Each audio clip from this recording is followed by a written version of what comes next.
பெண்கள் இருமுடி கட்டி வழிபடும் மண்டைக்காடு ஆலயம்.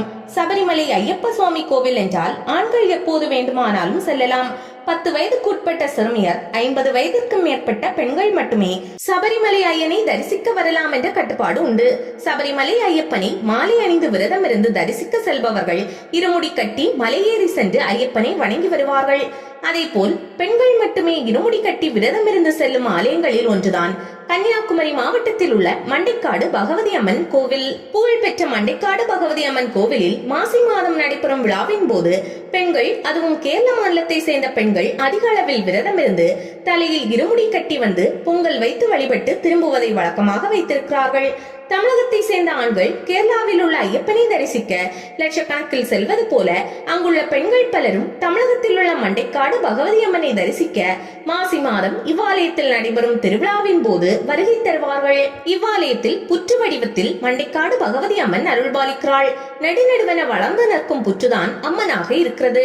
வெறும் புற்றை பகவதி அம்மனாக எல்லோராலும் மானசீகமாக முகத்திற்கு நேராக கொண்டு வந்து வணங்குதல் இயலாது என்பதால் அந்த புற்றின் மேல் பகுதியில் சந்தனத்தால் அழகான முகம் செய்யப்பட்டு அதுவே பகவதி அம்மனாக காட்சி தருகிறது. அந்த முகத்துக்கு கீழே உள்ள பகுதி சிவப்பு ஆடையால் மறைக்கப்பட்டு அதற்கு முன்னதாக ராணி சேதுலட்சுமி பாய் கொடுத்த வெள்ளி அங்கி வைக்கப்பட்டிருக்கிறது. இரண்டையும் சேர்த்து பார்த்தால் பிரம்மாண்டமாய் அம்மன் உருவம் தெரியும். அதற்கும் சற்று கீழே உற்சவ தேவி விக்கிரகம் வைக்கப்பட்டுள்ளது. தலவரலாறு: முற்காலத்தில் இது ஆடு மாடுகள் மேயும் மந்தையாக இருந்தது. காட்டுப்பகுதியாக இருந்ததால் மண்டைக்காடு என்று அழைக்கப்பட்டது.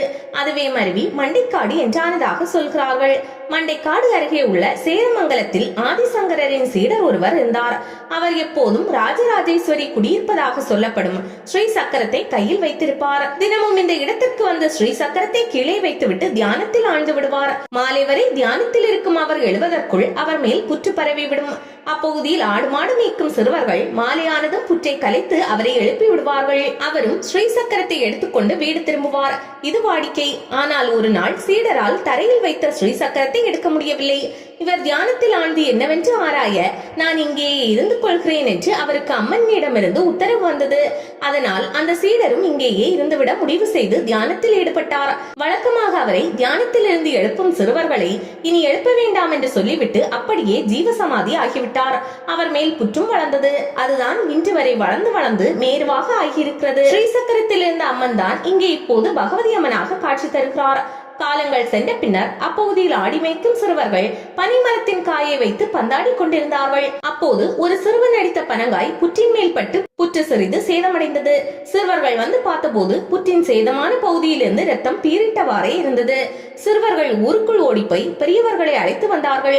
அப்போது அருள் வந்து ஆடிய ஒருவர், இந்த புற்றுதான் தேவி பகவதி, அவள் இங்கே வெகு காலமாக இருக்கிறாள். புற்றிலிருந்து வரும் ரத்தத்தை நிறுத்த அங்கே சந்தனத்தை அரைத்து பூச வேண்டும் என்று அருள்வாக்கு கூறினார். புற்று இருந்த இடத்தின் உரிமையாளரும் அவ்வாறே செய்ய ரத்தம் நின்றுவிட்டது.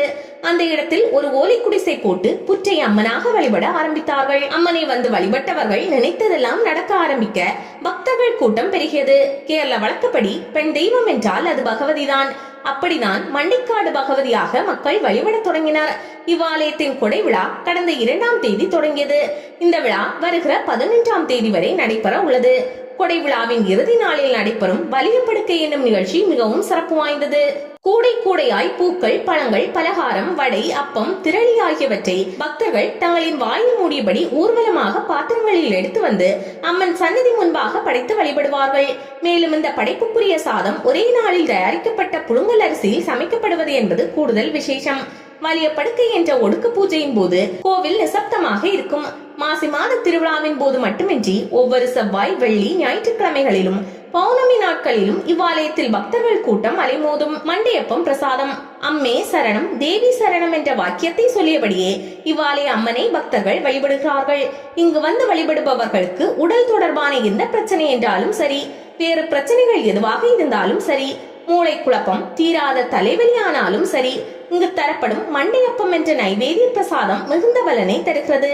அரிசி மாவில் வெல்லம், பாசிப்பருப்பு, ஏலம், சுக்கு ஆகியவை சேர்த்து நீராவியில் அவித்து எடுக்கப்படும் இந்த மண்டையப்பம் அம்மனுக்கு நைவேத்தியமாக செய்யப்பட்டு பக்தர்களுக்கு பிரசாதமாக வழங்கப்படும். உடல் உபாதையால் பாதிக்கப்படும் பக்தர்கள் இவ்வாலயம் வந்து வழிபட்டால் அந்த பிரச்சனை நீங்கும் என்பது நம்பிக்கையாக உள்ளது. அப்படி நோய் நீங்க பெற்றவர்கள் மீண்டும் இவ்வாலயம் வந்து அந்த உடல் உறுப்பின் மாதிரிகளை வாங்கி அம்மனுக்கு காணிக்கையாக செலுத்தும் நேர்த்திக்கடன் இங்கு பிரசித்தமானது. பசியை தீர்த்த அம்மன். திருவிதாங்கூர் மகாராஜாவுக்கு கப்பம் கட்ட நெல்லேற்றி சென்ற மாட்டு வண்டிக்காரர் இருவர் இரவில் இங்கு தங்கினார்கள். பசி எடுத்ததால் சாப்பாடு கேட்டு ஒரு வீட்டின் கதவை தட்டியிருக்கிறார்கள். அந்த வீட்டுக்காரரோ, அதோ விளக்கு எரிகிறது பாருங்கள், அங்கே போய் கேளுங்கள், கிடைக்கும் என்று ஓரிடத்தை சுட்டிக்காட்டினார். இவர்களும் விளக்கு எரிந்த வீட்டில் வந்து சாப்பாடு கிடைக்குமா என்று கேட்டிருக்கிறார்கள். அதற்கு போய் கடலில் குளித்து விட்டு வாருங்கள், சாப்பாடு தயாராக இருக்கும் என்று உள்ளே இருந்து குரல் வந்தது. இருவரும் குளித்து முடித்து வந்தால் திண்ணையில் இலை போட்டு எல்லா பதார்த்தங்களுடன் சாப்பாடு தயாராக இருந்தது.